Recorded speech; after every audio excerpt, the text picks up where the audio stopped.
नमस्कार दोस्तों।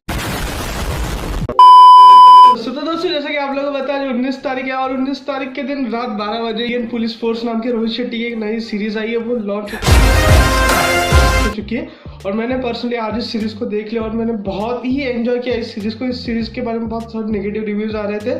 मैं पर्सनली उसके हिसाब से एक्सपेक्ट कर रहा था कि मैं कुछ ज़्यादा एक्सपेक्ट ना करूं, लेकिन मुझे इस सीरीज ने बहुत ही अच्छा एंटरटेनमेंट दिया और मैं बोलूँगा कि रोहित शेट्टी की मूवीज़ अगर आप एंजॉय करते हो या एंटरटेन उससे होते हो तो ये सीरीज भी आप बहुत ही अच्छे से एंटरटेन हो जाओगे और बहुत ही इजीली इसको एंजॉय करोगे और मैंने इसको बहुत ही एंजॉय किया।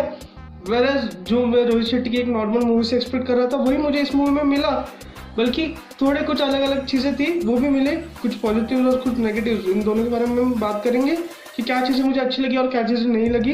ओवरऑल हम स्टार्ट पहले नेगेटिव से ही करते कि क्या क्या चीज़ें पहले नेगेटिव थी। तो नेगेटिव नंबर 1 की अगर मैं बात करूँ तो नेगेटिव नंबर 1 मेरे लिए है सीरीज का वीएफएक्स सीरीज का थोड़ा सा डाउन है। कुछ जगह पे आपको फ्रेम्स थोड़े से इजीली स्पॉट हो जाएंगे कि ग्रीन स्क्रीन है वीएफएक्स से, लेकिन पिछले साल आदि बरुस में 390 करोड़ कमाए यार। ये क्या बात करता है यार। तो उसके हिसाब से ये तो कुछ भी नहीं, it's far more better than this. तो उसके हिसाब से मैं इसके वीएफएक्स को ज़्यादा जज नहीं कर रहा। नेगेटिव पॉइंट की अगर मैं बात करूँ तो एडिटिंग में एक बहुत बड़ा नेगेटिव पॉइंट है कि रोहित शेट्टी सर जब भी अपनी मूवीज या सीरीज की आप जो भी एडिट कर रहे हो ना, तो जब भी फ्लैशबैक्स वाले सीन्स है ना, वो उनकी एडिटिंग मुझे लिटरली पसंद नहीं आती। वो एडिटिंग बहुत ही कॉम्प्लेक्स लगती है, इतने फास्ट फॉरवर्ड जस्ट ऐसे 2-3 कट्स ऐसे फटाफट मारो उसमें डायलॉग्स छोड़ दो, वो एडिटिंग मुझे एक्चुअल में पसंद नहीं आई। कि जिस हिसाब से वो फ्लैशबैक्स दिखाते हैं ना, that editing I don't like that style. मुझे लगता है कि रोहित शेट्टी सर ने अपना फ्लैशबैक दिखाने का स्टाइल चेंज करने की ज़रूरत है। उसके बाद मैं अगर बात करूँ नेगेटिव नंबर 3 की, इस मूवी का सबसे बड़ा नेगेटिव जो मुझे लग रहा था कि वो येलोइश कलर पैलेट या कलर ग्रेडिंग कह लो जो उन्होंने ओवरऑल पूरी सीरीज में अप्लाई किए, तो दैट्स अ नेगेटिव। बट जहाँ पे बांग्लादेश वाला सीक्वेंस है वहाँ पे वो येलोइश थोड़ा सा दिखाना मुझे जस्टिफाइड लगा। कुछ जगह पे इतना डार्क किया उन्होंने कि वहाँ पे एक्चुअल कलर ग्रेडिंग की जरूरत थी। लाइट मुझे लगा कि कुछ सीन्स में लाइट का थोड़ा सा इम्पैक्ट चाहिए था, लाइट्स के यूज प्रॉपरली नहीं हुए। नेगेटिव पॉइंट की बात करूँ तो रोहित शेट्टी की मूवीज में नॉर्मली एंट्रीज एक बहुत ही ग्रैंड स्केल पे होती है और बहुत ही मतलब तगड़ी एंट्रीज होती है। वी एंजॉय द एंट्री बहुत ही तगड़ी होनी चाहिए, वो इस सीरीज में मुझे मिसिंग लगी। खास करके तीनों कैरेक्टर्स की मैं बोल रहा हूँ, तारा शेट्टी का कैरेक्टर, विक्रम का कैरेक्टर और कबीर का कैरेक्टर यानी कि सिद्धार्थ सर का कैरेक्टर, तीनों के एंट्रीज कुछ खास नहीं है।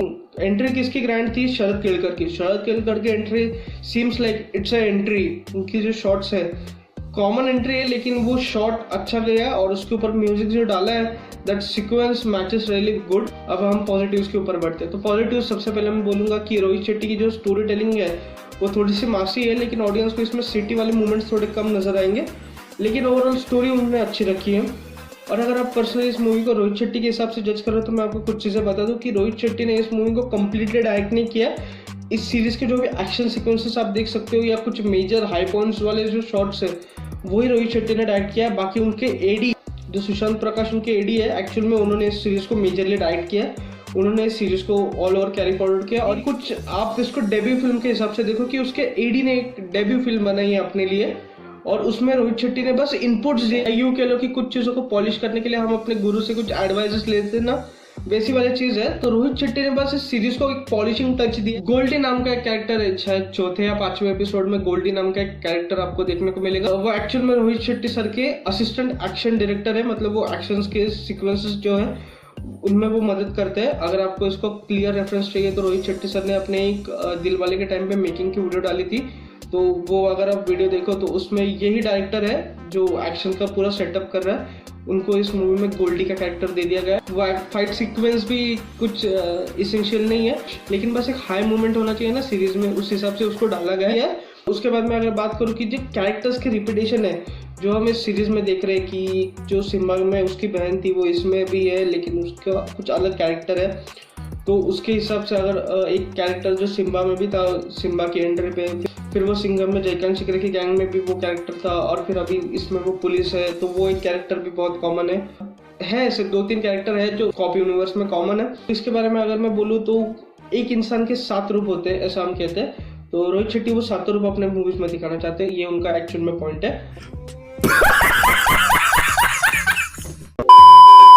ये रही मजाक की बात। तो ओवरऑल मैं अगर ऑफिशियली बताऊँ तो रोहित शेट्टी ने इसका एक रीजन दिया था, सीरीज है पूरे कॉप वर्स को कॉम्प्लिकेटेड नहीं करना चाहते, वो इसको सिंपल रखना चाहते कि भाई ये कैरेक्टर वो वहाँ पे था, इसका कैरेक्टर का रेफरेंस यहाँ पे वो ऐसा कॉम्प्लिकेशंस नहीं चाहते। वो चाहते कि एक नॉर्मल ऑडियंस पे आए तो उनकी मूवीज को एंजॉय करे और सीरीज को एंजॉय करें। तो उस हिसाब से उन्होंने कैरेक्टर कॉम्प्लिकेशन ना रहे, इसकी वजह से कैरेक्टर्स मर्ज कर दिए इस सीरीज में भी। इसके बारे में वो खुद जोक्स बनाएंगे। अगर सिंघम आगे ना रही है ना, इसमें सिम्बा या सूर्यवंशी कुछ तो जोक मारेगा यार, ये इसमें था, वो इसमें था, रोहित शेट्टी के पिक्चर की तरह ये बार बार आ रहा है, ऐसा कुछ तो जोक होगा जरूर। वो क्रैक करेगा कुछ। रोहित शेट्टी जानते हैं कि वो क्या करते हैं और वो खुद का मजाक खुद ही बना के फिर वो एंजॉय भी करते हैं। He enjoys his process, he knows what he is doing and how audience will get it. देखो पूरे सीरीज को मैं थोड़ी बहुत गलतियां हैं लेकिन मैं सारी गलतियों को जस्टिफाई कर सकता हूँ। कुछ जगह पे कुछ डायलॉग्स भी मुझे अनजस्टिफाइड लगे, मैं उन सबको छोड़ सकता हूँ। लेकिन 7वें एपिसोड में जो बॉर्डर क्रॉस करने वाला सीन है, उस चीज़ का मेरे पास कोई जस्टिफिकेशन नहीं है या किसी के पास भी कोई जस्टिफिकेशन नहीं है। बॉर्डर इतने इजीली क्रॉस नहीं होती भाई। मतलब पूरी आर्मी वहाँ पे खड़ी है फिर भी कोई फायर नहीं कर रहा है यार, दोनों साइड से army. That is literally illogical. Some things are illogical, थोड़ा बहुत चलता है लेकिन वो नहीं चला। रूमर्स थे कि इस सीरीज में हमें दीपिका पादुकोण का जो शक्ति शेट्टी वाला कैरेक्टर है उसके इसमें रेफरेंसेस मिलने वाले और या के लोग इंट्रो इसमें मिलने वाला है। तो वो कैमियो में कुछ नजर नहीं आया और इसकी कॉपर से कुछ डायरेक्ट लिंक भी नजर नहीं आई। जस्ट इसमें जो रॉ के जो ऑफिसर थे वही रॉ के ऑफिसर हमें सूर्यवंशी में भी दिखाए गए, तो may be it is a hint. और जो शिल्पा शेट्टी और जो विवेक ओबरॉय सर का कैरेक्टर है वो ATS चीफ्स दिखाए गए। वेराज ATS चीफ और कॉप यूनिवर्स में कौन है कि ATS चीफ कॉप यूनिवर्स में सूर्यवंशी भी है। तो सूर्यवंशी के साथ मुझे लगा था कि इसमें कुछ आएगा, कोई किसी की तो एंट्री हो ही जाएगी। तो बाकी सीरीज के लास्ट एपिसोड यानी कि 7th एपिसोड में एक डायलॉग है कि तुम लोग बस मजहब का इस्तेमाल अपने गलत कामों को जस्टिफाई करने के लिए करते हो। वो ओवरऑल एक मोनोलॉग का एक जो स्टार्टिंग वाला सीन है ना कि इतने सरकास्टिक वे में सिद्धार्थ मल्होत्रा ने डायलॉग बोला है ना कि इस्लाम तेरे बाप का है क्या, इतना सरकास्टिक, मतलब आप लिटरली फैन हो जाओगे उस डायलॉग के। मैं लिटरली सीटी बजाने का मोमेंट लगा मेरे को यार, वो डायलॉग इतना सरकास्टिक में उसने डिलीवर किया ना यार। मतलब उस मोमेंट में सिद्धार्थ मल्होत्रा सर का मतलब सिटी मार मोमेंट था वो यार। मेरे को तो लगा एटलीस्ट कि यार जब वो बोला ना मजा आ गया।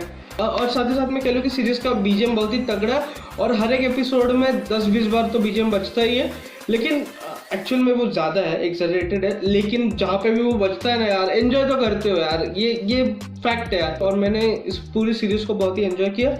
आप इसको ज़रूर एक ट्राई देना और बहुत ही एंजॉय करोगे इस सीरीज को। पर्सनली नेगेटिव रिव्यूज पे मत जाओ, मुझे पर्सनल लगता है कि आपको इसको एंजॉय करना चाहिए। नेगेटिव पॉइंट्स आप खुद बता दोगे लेकिन आप एंजॉय जरूर करोगे, ये मैं आपको बता देता हूँ। बाकी यही था इस सीरीज के बारे में मेरा कंप्लीट रिव्यू। मैं आपको मिलता है अगली वीडियो में, तब तक के लिए बाय और चैनल को सब्सक्राइब करना मत भूलना।